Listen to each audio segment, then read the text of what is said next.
I'm conscious that there will be another vote, and I know that the Shadow Minister for Europe, who I'm delighted to see is here with us tonight, Mark Francois, from the Conservative Party, somebody I've known, I've got to know in the last few years. And I'm delighted you're here with us, Mark. And could I please ask you to say a few words, if you please? Yes, thank you very much, Chairman. I'll probably keep this brief just in case the bells ring again. But could I begin by saying I don't in any way wish to come between you and your own Member of Parliament. But I can vouch for the fact that almost since I got this job, you have lobbied me. And as have some of your colleagues, indeed, who I see here this evening. So I have been thoroughly pestered in the cause of Cyprus by you, and I can attest to that tonight. I think one of the few people, if I may say so, that beat you to it was my colleague Teresa Villiers. I think I'd had the job about 2 days when the first email arrived from Teresa saying, I need a little chat with you about, congratulations on your promotion, I need a little chat with you about Cyprus, from memory, or words to that effect. And so from my side of the House, Teresa has constantly, as you will know, represented this issue in the House of Commons very effectively, and I think before that in the European Parliament. And so her and her colleagues Roger Gale and David Burrows have also made a number of representations to me, but I think it's fair to say that MPs from all parties have taken a close interest in the Cypriot issue, and that is quite right. From my perspective, I, along with David Cameron and William Hague, met with President Christophis when he came to Britain last autumn, and he very kindly gave David a copy of the Memorandum of Understanding, which we have looked at in some detail. Without wishing to betray a confidence, he said something which certainly stuck with me. He was talking about the delicate issue of property rights in the north, and I remember him saying, surely you as a Conservative will appreciate that private property is important.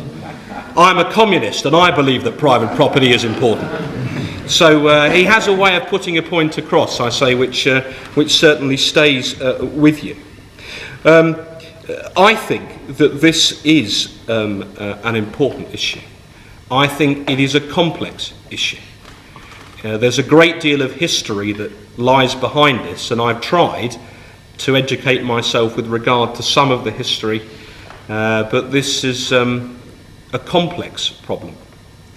It's not easily soluble, but that doesn't mean that we shouldn't try.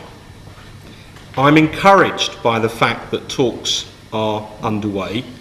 They have made, I think, some progress, but clearly much more progress is required if we are going to be able to come to the peaceful settlement that all of us would like to see achieved.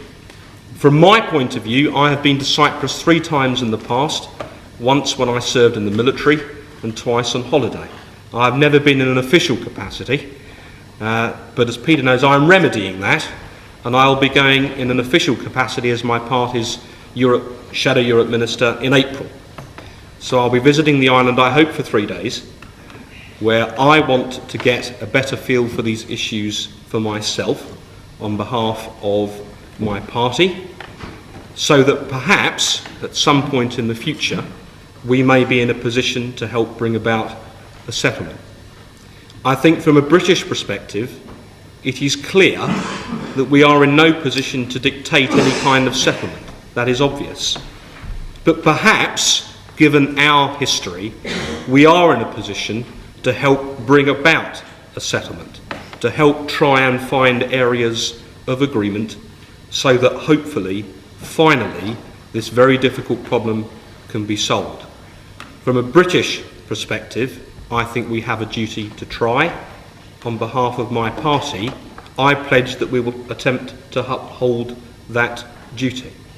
And I hope that one day, it takes a braver man than I to predict a date, but I hope that one day, and I hope that that date is not too far away, we can finally see a free and unified and importantly prosperous Cyprus, which provides a great home for all of the people that live on that island within the wider home that is the European Union. I do hope, Chairman, that one day we can bring that about, and I hope that my party in some way can contribute to that eventual success. Thank you very much.